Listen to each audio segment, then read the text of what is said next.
Обзоры экономических, спортивных событий, мировые новости и главные события региона. Обо всем этом мы не только расскажем в ближайший час. Начнем с новостей валютного рынка.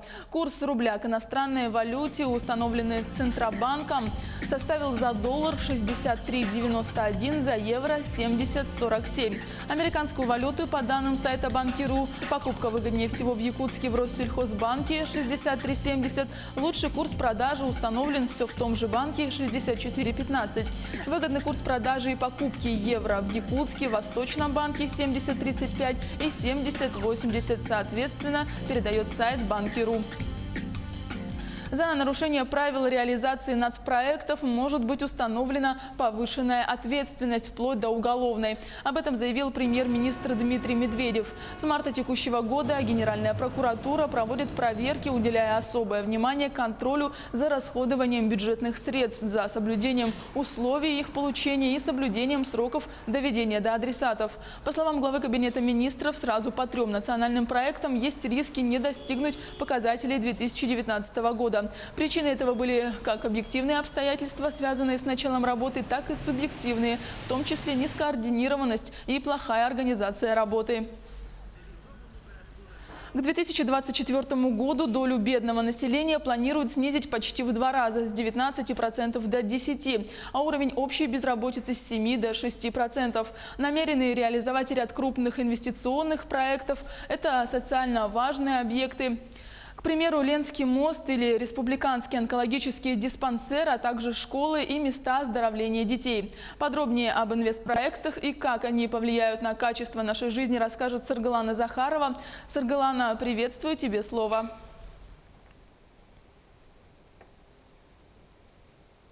Здравствуй, Юля.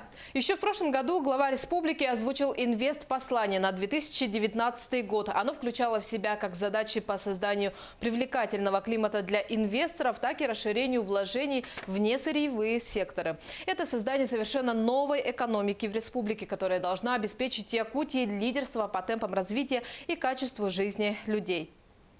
Безусловно, достижение высоких результатов – это дело не одного года, но работу нужно начинать уже сегодня, сказано в послании. И на самом деле меньше, чем за год. Есть видимые результаты.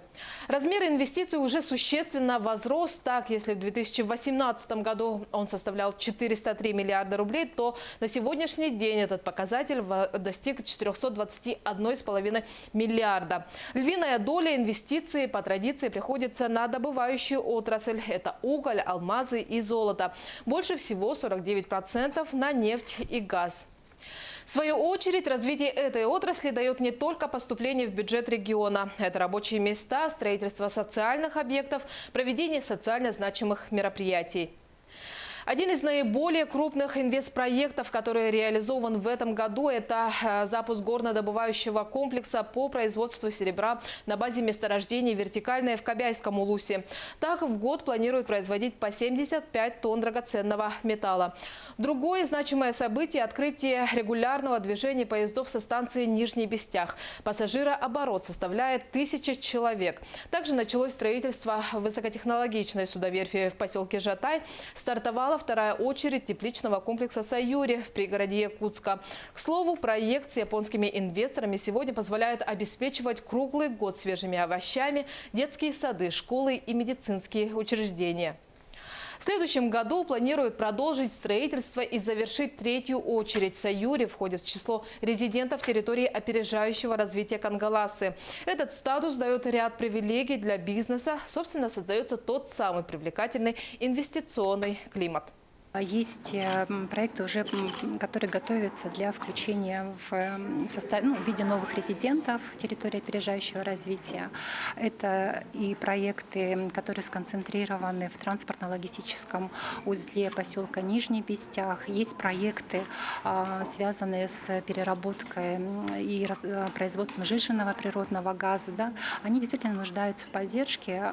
Поддержка, конечно же, это налоговые преференции, преференции в отношении страховых взносов и возможность получения средств из федерального бюджета на развитие инфраструктуры.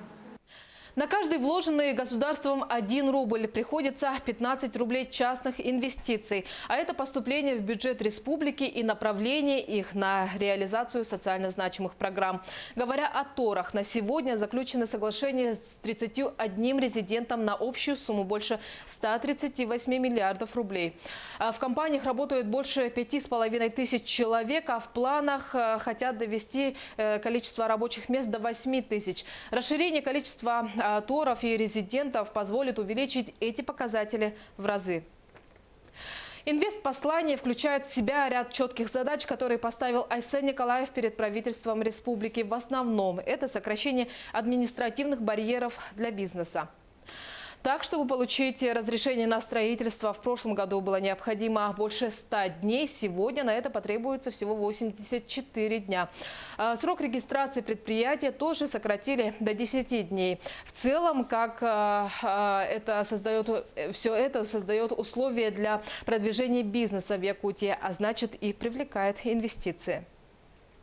У меня на этом все. Юлия. Спасибо, Саргалана.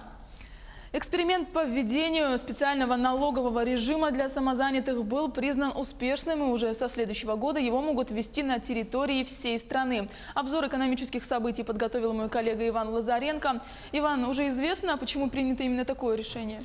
Юлия, дело в том, что действительно режим, который вводился в пилотном режиме в 4 субъектах нашей страны, доказал свою эффективность, и было принято решение ввести его на территории всей страны, в том числе по той причине, что в правительстве посчитали, если где-то этот режим не вводить, но в регионе будут жить граждане, которые захотят стать самозанятыми, они будут вынуждены регистрировать свою самозанятость в других регионах, где этот режим введут. Соответственно, бюджеты могут не досчитаться большого количества поступивших налогов.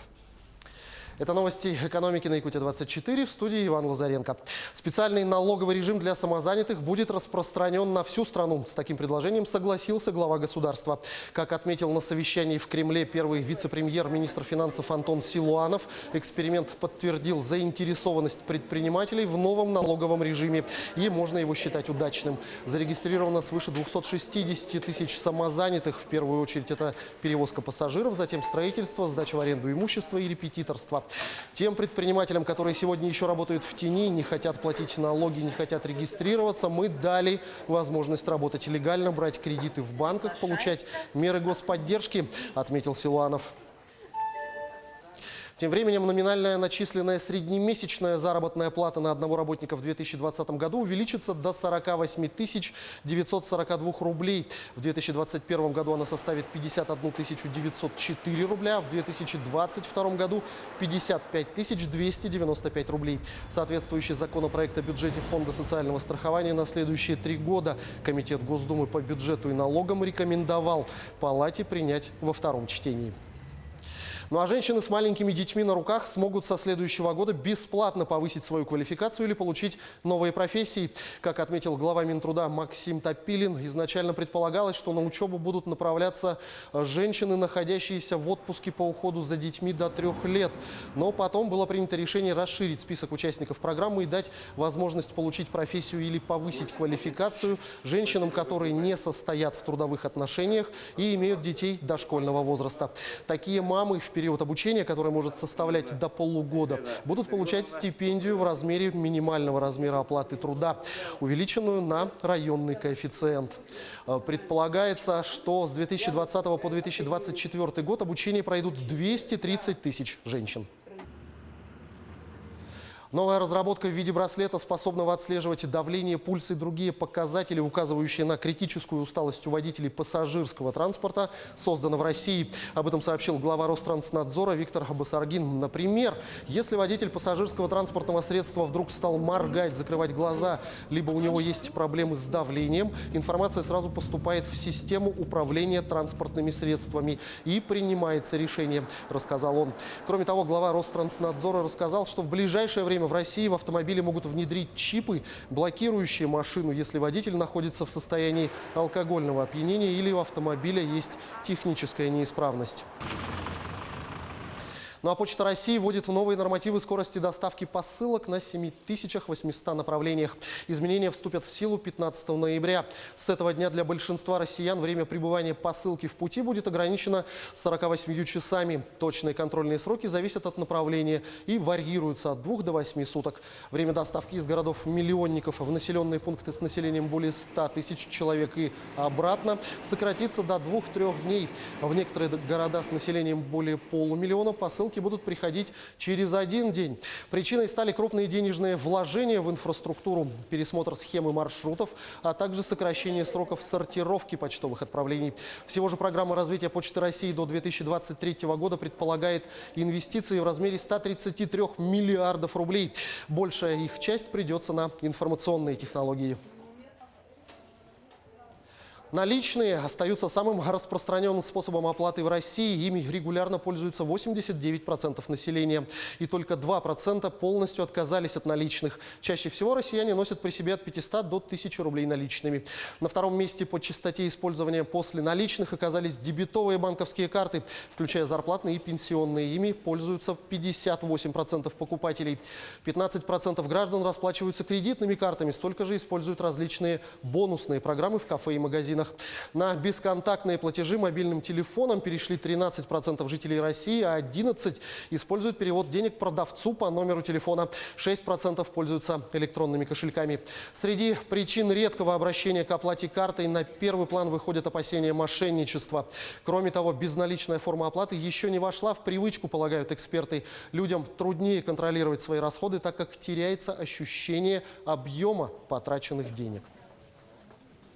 На этом у меня пока все. Оставайтесь в курсе экономических событий на Якутия-24. Юлия, ну а я прощаюсь с тобой до следующих выпусков. Спасибо, Иван. В Алданском районе акцент природоохранных структур. Сделаны особо охраняемые природные территории. Этот статус присвоен 11 землям. В настоящее время приобретается техника. На испытаниях снегохода присутствует наша съемочная группа. И на прямой связи со студией Татьяна Вахнина. Татьяна, приветствую. Расскажи, как проходит обкатка. Юля, здравствуй. Этот красавец только что показал свою мощь. Обкатка снегохода прошла в полевых условиях. Стоит заметить, что погода для испытаний самая подходящая. Снегопады в последние дни в Алданском районе интенсивные. Снегоход показывает высокую проходимость. Машина, как видим, идет ровно и быстро. Снегоход был приобретен по муниципальной программе защиты окружающей среды. Действующая в районе с 2007 года программа была активизирована в рамках указа главы Якутии Айсена Николаева об экологическом благополучии. Снегоход будет использоваться для работы на особо охраняемых природных территориях местного значения. В Алданском районе этот статус имеют 12 земель, занимающих в целом четверть общей площади, отметил заместитель главы района по социальным вопросам Игорь Сахно. Да, на территории Алданского района продолжаются мероприятия, посвященные году экологического благополучия, который был объявлен у нас в 2019 году. И в рамках исполнения наших обязательств по заключенному соглашению с Департаментом биологических ресурсов и особо охраняемых природных территорий Республики Саха-Якутия, который был заключен с администрацией Алданского района, для патрулирования особо охраняемых природных территорий местного значения, которых у нас в Алданском районе 12, и которые занимают площадь более 23% от всей территории Алданского района, мы взяли на себя обязательство приобрести технику для департамента, для Алданского комитета экологического надзора в целях использования этих территорий, контроля за использованием другими недропользователями, охотниками, ну и вообще населением Алданского района. Снегоход стал первым приобретением по муниципальной программе. Для работы на особо охраняемых природных территориях местного значения также будет приобретена высокопроходная колесная техника, лодочные моторы и катер. Юля.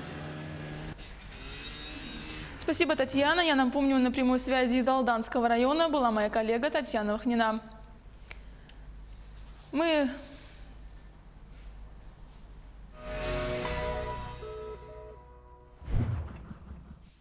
Переходим к мировым новостям. На юго-востоке Австралии продолжают усиливаться лесные пожары. Власти объявили чрезвычайное положение и предупреждают, что огонь затронет такие густонаселенные города, как Сидней, рассказывает Анастасия Дмитриева.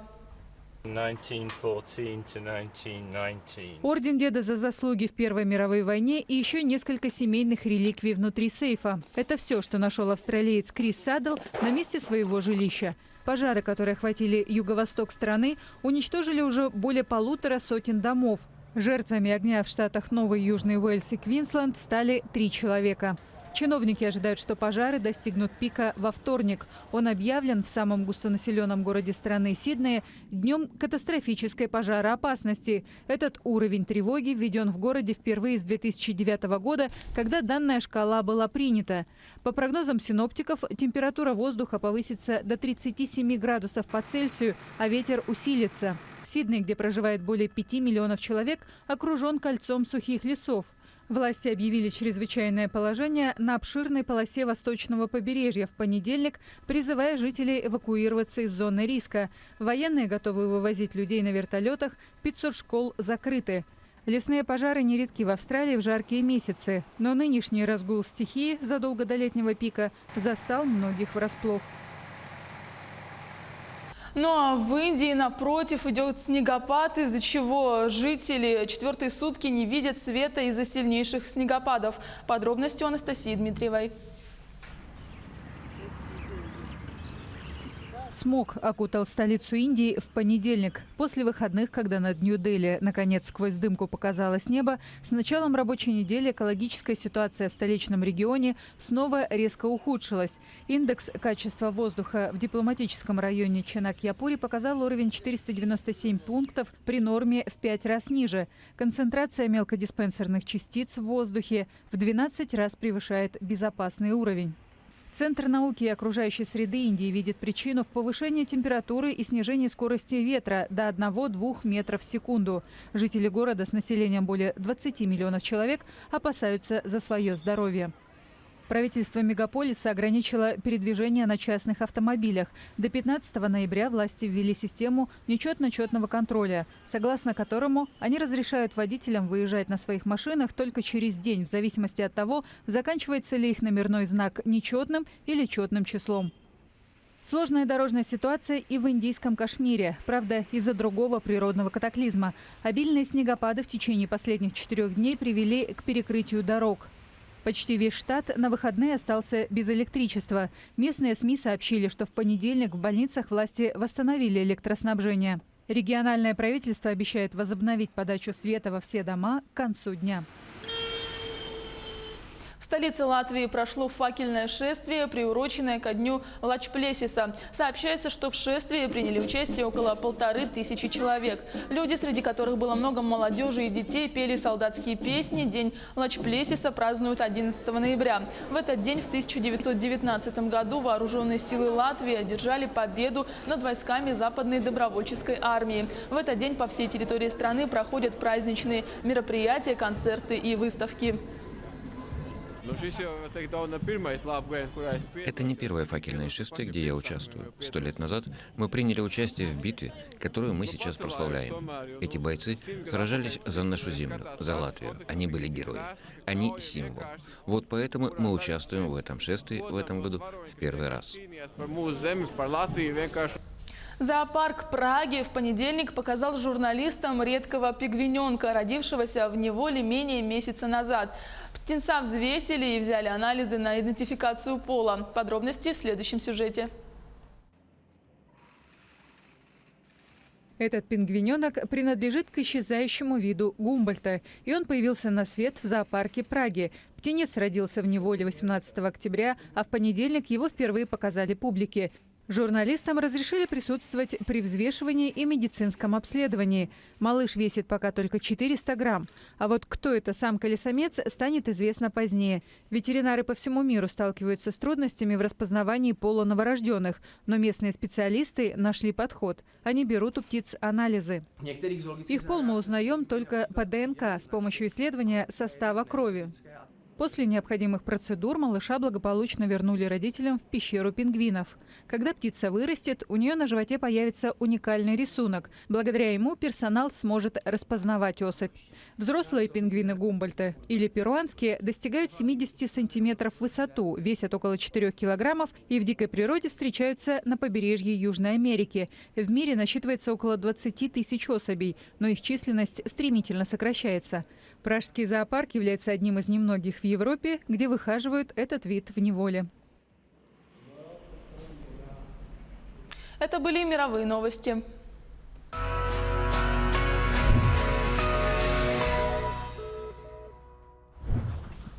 А мы возвращаемся к событиям региональным. Балет «Сказку. Снежная королева» покажут в Якутске. Сегодня на сцене театра оперы и балета студенты Якутского хореографического училища представят музыкальный спектакль в постановке петербургского хореографа Александра Полубенцева. На репетиции спектакля находится Саргалана Федорова. Саргалана, расскажи, в каком обличии предстанет любимая многим сказка из детства?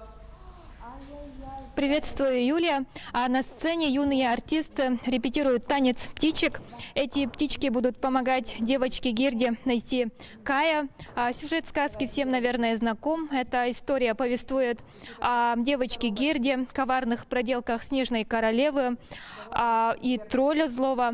И, конечно же, о дружбе, которая преодолевает все преграды. И волшебную атмосферу спектакля передают лучшие произведения композиторов 19-20 веков: Мусорского, Чайковского, Грига. Автор проекта — известный профессор-балетовед Александр Полубенцев из Санкт-Петербурга. Он уже этот спектакль ставил в Уфе, Казани, Воронеже. И везде его исполняют юные артисты. И режиссер стремится развить их творческие, технические способности. «Снежную королеву» в Якутске ставили впервые еще в 2013 году, и с тех пор спектакль стал неотъемлемой частью репертуара Якутской балетной школы. И состав исполнителей меняется из года в год, артисты взрослеют, и их партии переходят к другим. И получить даже маленькую роль мечтает каждый учащийся. И мы пообщались с ребятами, с исполнителями главных ролей. Они нам рассказали, как им досталась их роль и как они готовились. Давайте послушаем. Главную роль мне дали очень даже неожиданно. Я думала, буду стоять в второстепенной главной роли, но не Герда. Мне сказали, что я больше подхожу по характеру, да, по характеру. И вот сейчас я уже полностью готова, думаю. Я исполняю главную партию в роли Кая. Роль довольно-таки сложная, особенно если даешь 2 концерта в день.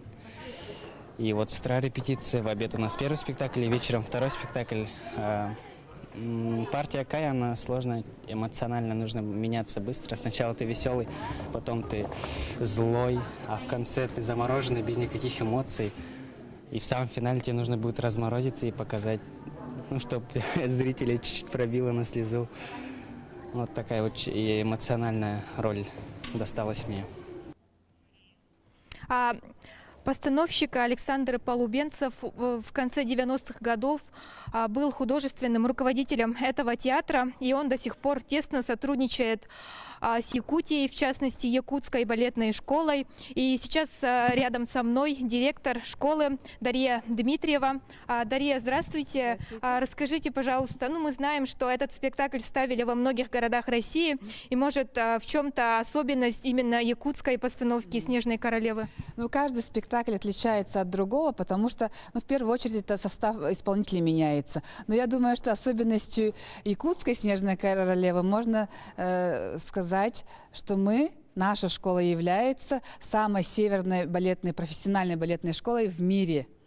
Может быть, в этом особенность. И наши дети не понаслышке знают, как играть в снежки в 40-е, минус 40. Знают, как холодно на улице, поэтому они вот так вот и так хорошо играют. Может, в этом и есть особенность. Спасибо. Результат кропотливой работы учащихся балетной школы можно будет увидеть уже сегодня в 14 и 15 часов. Билеты стоят 300 рублей. Юлия? Спасибо, Саргалана. Я напомню, на прямой связи со студией была Саргалана Федорова. Житель Алданского района стал жертвой мошенников. Мужчине позвонила неизвестная девушка, после чего у него пропало более 20 тысяч рублей. С подробностями мой коллега Юрий Осипов. Юрий, как на этот раз удалось обмануть мошенникам? Да, Юлия, мошенники воспользовались популярным способом. Позвонившая девушка представилась сотрудницей банка и сказала, что у мужчины пытались списать деньги с карты. И из-за этого ее заблокировали. Чтобы ее разблокировать, она сказала, что ему необходимо сказать данные карты, что он и сделал, и в результате потерял деньги. Здравствуйте, в эфире обзор чрезвычайных происшествий, в студии Юрий Осипов. В Якутске осудили мужчину, который незаконно оформил и продал земельный участок. Об этом сообщает прокуратура Якутии. 35-летнего местного жителя обвиняют в мошенничестве в крупном размере. В 2016 году он нашел пустующий земельный участок и весной следующего года решил незаконно зарегистрировать его для продажи. Для этого он предложил своему родственнику временно зарегистрировать на него земельный участок и, получив согласие, изготовил на его имя фиктивный правоустанавливающий документ. Ничего не подозревающий родственник зарегистрировал право собственности на этот участок земли, который в последующем был продан за 500 000 рублей. По уголовному делу потерпевшей стороной признана окружная администрация Якутска, которой причинен вред на сумму около 900 тысяч рублей. При изучении личности подсудимого установлено, что он имеет на иждивении 3 несовершеннолетних детей и возместил причиненный окружной администрации ущерб в полном объеме. Его осудили на 3 года условно с испытательным сроком на 2 года. В Алданском районе суд рассмотрит дело о причинении женщиной бывшему супругу тяжкого вреда здоровью. Как сообщает региональная прокуратура, в день рождения обвиняемой ее приехал поздравить бывший супруг. И в ходе празднования между ними на почве ревности мужчины возникла ссора. В результате женщина дважды ударила его ножом в грудь. После этого она оказала мужчине первую помощь и вызвала скорую. В Якутске раскрыли дело о покушении на сбыт наркотиков в особо крупном размере. Уголовное дело было возбуждено в отношении 38-летнего члена организованной группы. Установлено, что в начале марта этого года в Якутск с целью распространения синтетического наркотика прибыл 38-летний мужчина. Перед этим он, находясь в другом регионе страны, посредством социального мессенджера вступил в переписку с участником организованной группы и согласился выехать в Якутию для торговли синтетическими наркотиками в качестве закладчика. Пройдя специальное обучение, он в Якутске получил от своего куратора ключи от квартиры, машину и наркотики, а затем приступил к их распространению. Обвиняемый был задержан с поличным. При нем было обнаружено около 24 граммов порошкообразного вещества белого цвета, расфасованного в 30 свертков. В ходе расследования было обнаружено и изъято еще около 1 килограмма 756 граммов похожего вещества. В отношении другого участника организованной группы уголовное дело выделено в отдельное производство. Турция возбудила дело по факту смерти основателя организации, которая обучала сирийскую группу реагирования на чрезвычайные ситуации «Белые каски». Бывший британский военный Джеймс Лемезурье в понедельник был найден мертвым в Стамбуле. Подробности в следующем материале рассказывает Анастасия Дмитриева. Власти Турции расследуют гибель Джеймса Лемезурье, основателя некоммерческой организации Mayday Rescue, занимавшейся финансированием, снабжением и тренировками сирийских белых касок. Тело мужчины найдено в понедельник утром на улице в Стамбуле. Как пишут турецкие СМИ, его обнаружили с переломами ног и черепа. Один из источников агентства Рейтер в службе безопасности сообщил, что Лемезурье упал с балкона своего дома. Есть предположение, что он покончил жизнь самоубийством. Еще один информатор в дипломатических кругах утверждает, что обстоятельства смерти не ясны. По информации собеседника агентства в спецслужбах, жена Лемезурье рассказала полиции, что она и ее муж приняли снотворное около 4 часов утра и пошли спать. Женщину разбудил стук в дверь, после чего она обнаружила, что супруг лежал на улице в окружении полиции. Очевидцы сообщили, что на месте происшествия раздавались некие звуки. Мы пришли на работу около 9 утра и узнали от наших друзей, что здесь слышали шум. Некоторые говорят, что это самоубийство. Также ходят слухи, что его кто-то столкнул. Бывший офицер британской армии Лемезурье в 2016 году был удостоен рыцарского звания королевы Елизаветы II за заслуги по защите гражданского населения в Сирии. «Белые каски», официально известные как «Сирийская гражданская оборона», созданы как волонтерская группа помощи жертвам более чем 8-летней гражданской войны. Mayday Rescue начала свою деятельность в 2014 и открыла офис в Стамбуле годом позднее. Ее проекты финансируются ООН и правительствами разных стран, говорится на сайте группы. Члены организации настаивают, что они политически нейтральны. Президент Сирии Башар Асад и его сторонники считают волонтеров инструментами западной пропаганды и повстанцев под руководством исламистов. В пятницу официальный представитель МИД России Мария Захарова назвала белые каски противниками контртеррористической борьбы в Сирии, а также авторами и исполнителями целой серии фейков. Это была рубрика «Чрезвычайные происшествия». Берегите себя и до встречи в эфире. Юлия, на этом у меня вся информация. Я продолжу следить за событиями. Спасибо, Юра. Проект съемок документального фильма о трагедии чурапчинского переселения в годы Великой Отечественной войны вошел в число победителей конкурса грантов президента России, посвященного году памяти и славы 75-летия Победы. Самый крупный грант среди представителей региона получила Ассоциация женщин-автолюбителей Якутии с идеей создания фильма «Непроходящая скорбь народа» о трагедии чурапчинского переселения в годы Великой Отечественной войны. Отмечается, что бюджет фильма составит 5,5 миллионов рублей. Участие примут порядка 4000 человек, среди которых школьники, молодежь, ветераны и жители районов. Завершить создание фильма планируется к концу 2020 года. 10 ноября свой профессиональный праздник отметили сотрудники органов внутренних дел Российской Федерации. Среди тех, кто стоит на страже закона и порядка, не только люди, но и наши самые верные четвероногие друзья – собаки кинологической службы. О том, как проходят будни сотрудников кинологической службы, сюжет далее. Мы находимся возле вольера служебных собак МВД по Мирнинскому району. Это Аська, ее профиль – поиск наркотических средств. Это Демон, он специализируется на поиске взрывчатки. И Бакс сейчас на пенсии, но ранее занимался разыскной работой. Здесь живут враги преступников и надежные напарники кинолога Сергея Богданова. У мирнинских полицейских именно он ответственный за подготовку четвероногих помощников. План их тренировок расписан на неделю вперед. С каждой собакой занимаются индивидуально, отрабатывают команды, поддерживают их физическую форму и обучают поиску по запаху. Сергей занимается с собаками с 2010 года.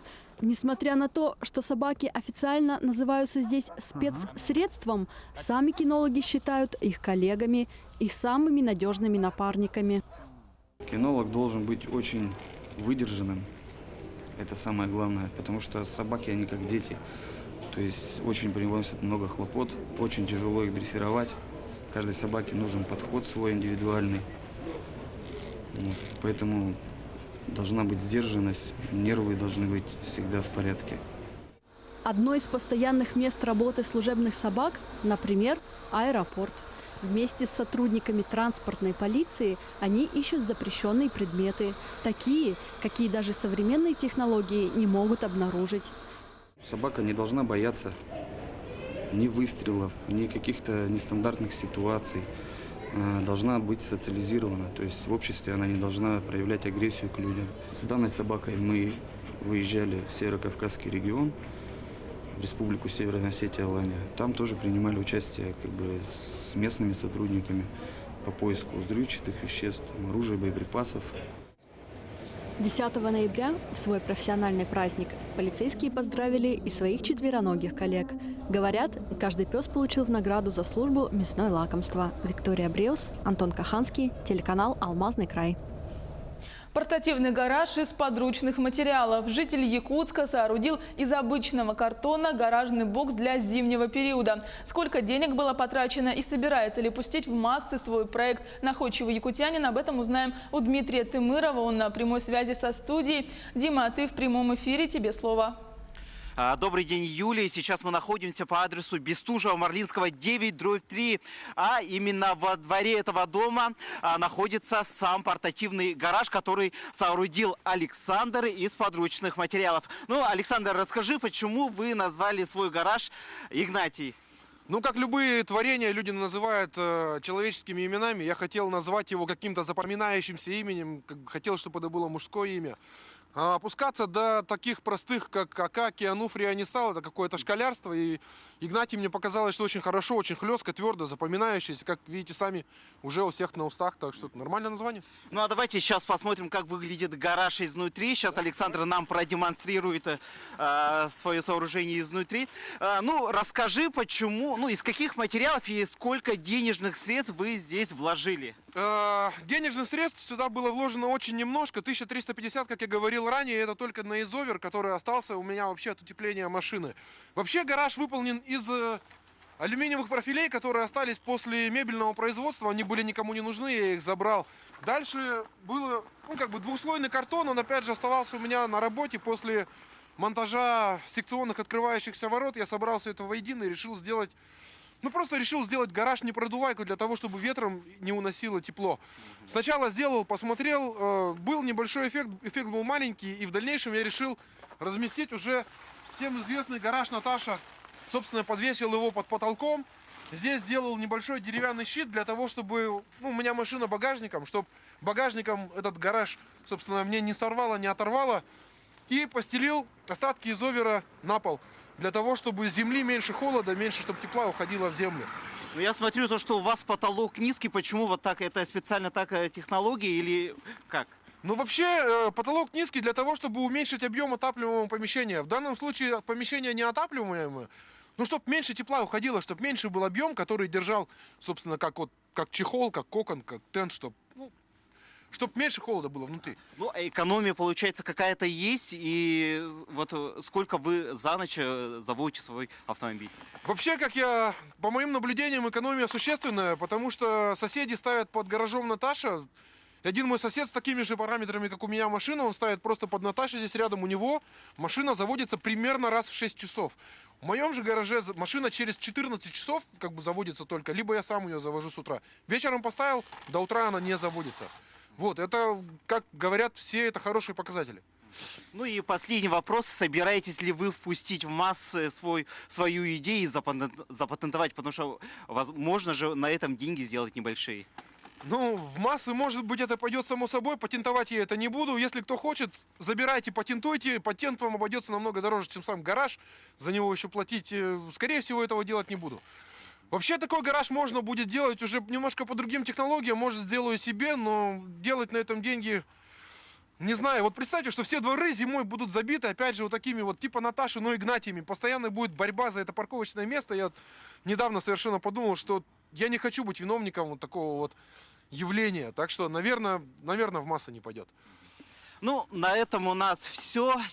Все те, кто заинтересовались портативным гаражом, Игнатий, можете смело подойти и поговорить с автором Александром. На этом у меня все. Юлия. Спасибо, Дима. Да, действительно, задумка интересная. Нужно будет только действительно продумать с местом. Спасибо, Дима. Российский теннисист Даниил Медведев проиграл греку в первом матче итогового турнира ATP, который проходит в Лондоне. Подробности знает мой коллега Власий Сергеев. Власий, кто будет следующим соперником россиянина? Юлия, здравствуй. Ну, отметим то, что россиянин потерпел поражение от грека Стефана Циципаса. И помимо этого грека, вот в группе с россиянином выступает испанец Рафаэль Надаль, а также немец Александр Зверев. Вот последний станет его следующим соперником. В эфире новости спорта. Здравствуйте. Россиянин Даниил Медведев уступил греку Стефанасу Циципасу в матче первого круга итогового турнира Ассоциации теннисистов-профессионалов. Соревнования проходят в Лондоне. Встреча завершилась со счетом 7-6, 6-4 в пользу 21-летнего грека. Спортсмены встречались между собой в 6-й раз. Во всех предыдущих матчах побеждал россиянин. Медведев и Циципас выступают в группе Андре Агаси, где также играет испанец Рафаэль Надаль и немец Александр Зверев. Последний станет следующим соперником 23-летнего Медведева. Встреча между ними состоится 13 ноября. Итоговый турнир ATP завершится 17 числа. Клуб Национальной хоккейной лиги «Даллас» со следующего сезона выведет из обращения номер, под которым в клубе с 1996 по 2009 год выступал Сергей Зубов. Об этом сообщает ТАСС. Российский защитник выступал за «Даллас» под 56-м номером. За клуб он провел 12 сезонов и стал обладателем Кубка Стэнли в 1999 году. В общей сложности он сыграл 1228 матчей в НХЛ, в которых забросил 176 шайб и сделал 712 ассистов. Зубов стал 6-м хоккеистом в истории «Далласа», чей игровой номер был выведен из обращения.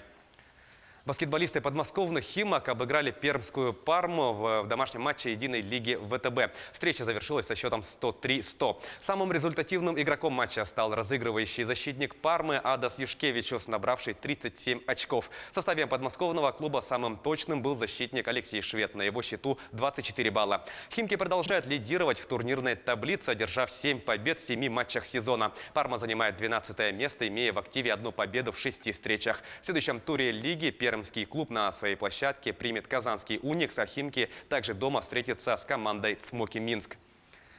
Правильная подготовка сборной России по футболу является ключевым аспектом в преддверии матча отборочного турнира чемпионата Европы против команды Бельгии. Такое мнение высказал главный тренер сборной Станислав Черчесов. Напомню, российские футболисты уже обеспечили себе участие в финальной части турнира. Сейчас команда находится на второй позиции группы А, набрав 21 очко. Лидирует сборная Бельгии, в активе которой 24 пункта. Помимо игры с бельгийцами, которая состоится 16 ноября в Санкт-Петербурге, россияне 3 днями позднее проведут гостевой матч с командой Сан-Марино. Шансы на игру с Бельгией оценивать не будем, потому что нам надо подготовиться, оценить свои возможности. Мы играем дома против сильного соперника. Главное – правильно подготовиться, сказал Черчесов. Полузащитник футбольного клуба «Монако» из сборной России Александр Головин вошел в состав символической сборной 13-го тура чемпионата Франции. Об этом сообщает пресс-служба клуба. В субботу в матче против Дижона, который завершился победой монегасков со счетом 1-0, Александр отметился результативным ударом. Всего в текущем сезоне российский полузащитник провел 11 матчей, в которых отметился 3 забитыми мячами и сделал 2 ассиста. Его «Монако» занимает 11 место в турнирной таблице чемпионата Франции, набрав 18 очков. Этой ночью якутский мини-футбольный клуб «Заря» проведет выездной матч 7-го тура высшей лиги России против архангельской команды «Северная Двина». В данный момент подопечные Олега Михайловича Марченко находятся на 9-й позиции турнирной таблицы, набрав 7 очков в 5 матчах. В их активе победы над «Алгой» и дублем «Газпром Югры», ничья со «Спартаком», а также поражение от «Архима» и «Мосполитеха». «Северная Двина» идет на 12-й позиции, на ее счету 6 баллов в 6 встречах. Стартовый свисток матча между «Северной Двиной» и «Зарей» прозвучит в час ночи по якутскому времени. Прямая трансляция игры будет доступна на YouTube-канале Ассоциации мини-футбола России. В Самаре продолжается чемпионат России по боксу. Сегодня в олимпийской весовой категории до 52 килограммов свой второй поединок проведет лидер сборной Якутии, заслуженный мастер спорта России Василий Егоров. Его соперником за выход в четвертьфинал турнира станет чемпион Татарстана Ринат Хайруллин. Также сегодня выступит Николай Григорьев. Он встретится с призером первенства Европы Максимом Стахеевым из Челябинска. Отмечу, что соперник Григорьева в первом круге выиграл у одного из фаворитов соревнований прошлогоднего финалиста чемпионата России Батара Сагалуева из Бурятии. К этому часу это все спортивные новости. Мы продолжаем следить за событиями в жизни российского и мирового спорта. Юлия, вам слово. Спасибо, Власий. И в завершении выпуска расскажем о погоде в крупных городах республики. В Алдане 22 градуса по Цельсию, ветер дует со скоростью 3 метра в секунду. В Ленске 26 градусов ниже нуля, скорость ветра 2 метра в секунду. Но в столице Алмазного края в эти минуты и вовсе минус 32, ветер дует со скоростью 2 метра в секунду. А за окнами жителей Нерюнгри столбик термометра остановился на отметке минус 21, ветер в порывах до 6 метров. В Якутске прямо сейчас 23 градуса со знаком минус, ветер 2 метра в секунду. Оставайтесь с нами, мы следим за развитием событий.